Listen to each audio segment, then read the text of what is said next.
Enlightenment in the bedroom is for the talks we need to have around relationships, intimacy, and sexual wellness.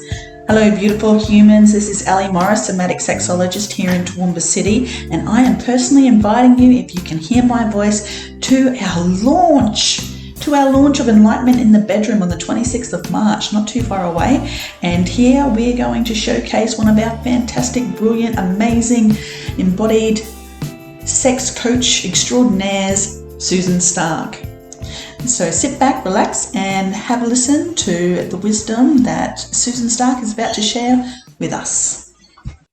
Susan, welcome. Thank you so much for being part of Enlightenment on the Bedroom, which is going to be on the 26th of March, not too far away. Thank you so much for being a part of this. Susan is a certified somatic sex coach, counselor, and facilitator who supports people seeking abundant pleasure, move from feeling stuck and disconnected to ecstatic, erotic empowerment. I love that, Susan. That sounds so juicy. Yeah, I love it too, because it's actually come from my own journey in finding my way in this space. So feeling totally stuck, and how do I move out of this, and how do I move into something else? So yeah, it's born out of real life experience. Talking into things we don't talk about, dispelling the myths on sex and intimacy. Does it get juicier than the things that we don't talk about? Yeah.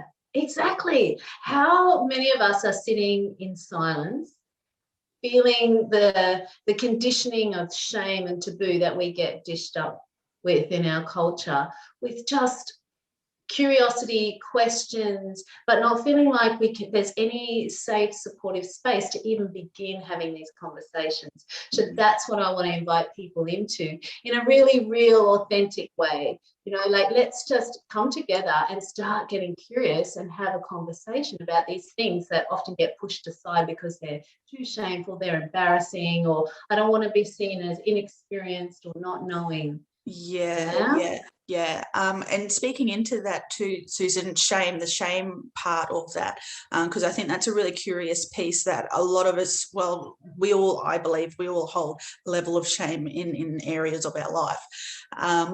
What happens for people when they're sitting in their shame, or what happens if they're not moving through their shame? Like, what's happening with people, particularly around the sexuality aspect? How does that often play out in their life?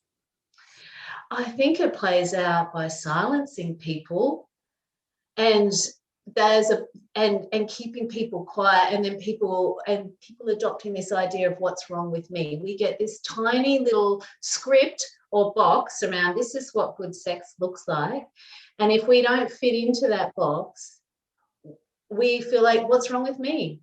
And blaming ourselves, and shame keeps us silent. And when we start to gently lean into these conversations, we realize, hang on a minute, I'm not the only one.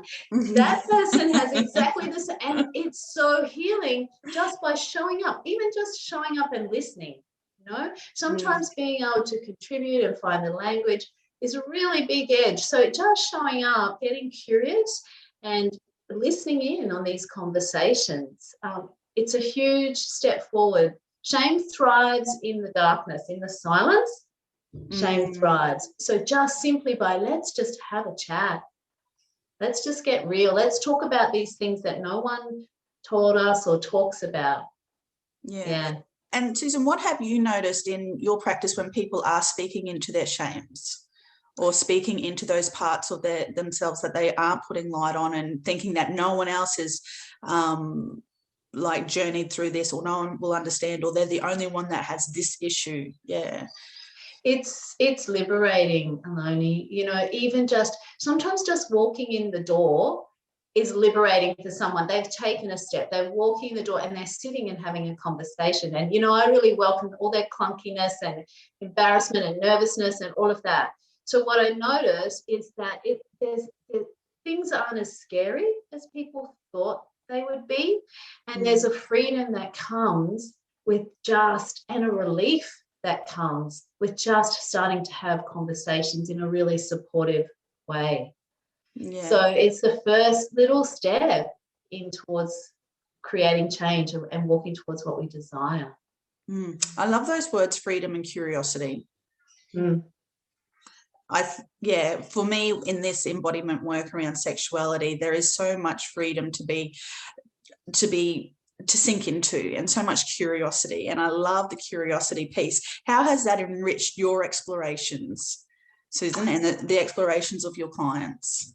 Yeah, curiosity is my best friend in this space, as is playfulness, because when I come into curiosity, I come into possibility and I come into presence. And so I'm not so agendaed. I'm not looking for something to be something. I'm curious.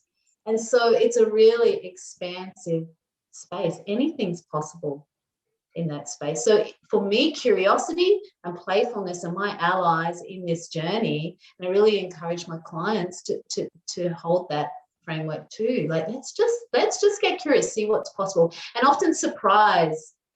People are often surprised around what they discover when they let go of an agenda or a performance piece. Yeah. For me, curiosity is always about asking questions, not statements. Yeah. So I love that piece around curiosity, because it's something that I often like to include in my explorations as well. So, Susan, let's get a little bit deeper on the things we don't talk about. Is there like a top 3 that keep popping up around somatic sex coaching or sexuality in general for you that you keep having heard in your field? Top 3 are things we don't talk about, but desperately do want to start the conversation around. Yeah, I think things like, where's my libido gone? Like, I used to kind of have connection with it, but it's just disappeared. What's wrong with me? How do I have more pleasure? I don't know what I'm doing. Yeah, I feel so shameful because I'm inexperienced. I don't know what gives me pleasure. I don't understand my own body. Yeah, I'm supposed to be this thing, but I'm not. Those sort of things are things we don't talk about. Often things that are labeled as dysfunctions. Yeah, so often things like erectile dysfunction, premature ejaculation, that sort of stuff. Let's not talk about that because that's shameful. There's something wrong with me. And I don't hold that whole idea that something's wrong. It's often a gateway into discovering a whole lot more. And often it's, a lack of information, education around our bodies and how to be in them can shift everything in that space. Yeah. So, and that's something that you'll be bringing to our stage? Yeah, what I really want to bring is just a conversation around, let's get curious about these sexual scripts we get, how we're conditioned in our languaging, in our beliefs, in our relationship to our bodies, and our relationship to pleasure. And let's start to unravel that a little bit with some curiosity, because there's a lot of myths alive in that space that without conversation, they just thrive. So yeah, that's where I'm going to bring. Oh, that feels great. That feels like a new way of seeing things, a new way of seeing ourselves. Yeah, beautiful. Yeah, and it's fun. It's meant to be fun. And I love the things that you mentioned, because there sounds like there's a diversity that can be found in amongst all different sexualities and all different genders with that. So I feel that the space that we're bringing with Enlightenment in the bedroom is inclusive. And I feel that you speak to that as well. Yeah, absolutely. These sexual scripts they're impacting on all of us. And without the awareness of what they are and starting to unravel them a bit, they're impacting on all of us, regardless of our gender, regardless of our relating styles. They are these scripts that keep us small and leave us wondering what else is possible, or leave us wondering what's wrong with me. Yeah. So and when you mention scripts, I'm interpreting that as the stories that we tell ourselves, which then become our beliefs around something. Is that right? Or I think they're the stories. Yeah, I think they're the stories we tell ourselves, but I think they're much bigger than that. I think they're the stories our world, our society tells us about our body and sex and intimacy. I think they're the taboo. I think this is what good sex looks like. It's that little narrow track. And so then, we go, this is what we want to recreate in our experiences, but that doesn't feel that great, or that's really limited, or that's really boring. Yeah. So there's and so I think they're created in lots of ways and eventually we start to take them on. And a lot of them are unconscious. And so when we start to bring awareness into them, other things are possible. Yeah, possible. Yeah. Yeah, beautiful. And I've noticed that a fair bit actually in the expanding in our definitions, like even with sex versus intercourse. I noticed the discussion that you brought as well to one of your groups, which I just thought, yes, that is brilliant. Yeah, it's so important. How are we languaging this space? What words are we using? So we use the word sex to be all encompassing of all of these things, but what are we actually referring to? We're actually often referring to intercourse. So we have this very narrow view of what sex actually is.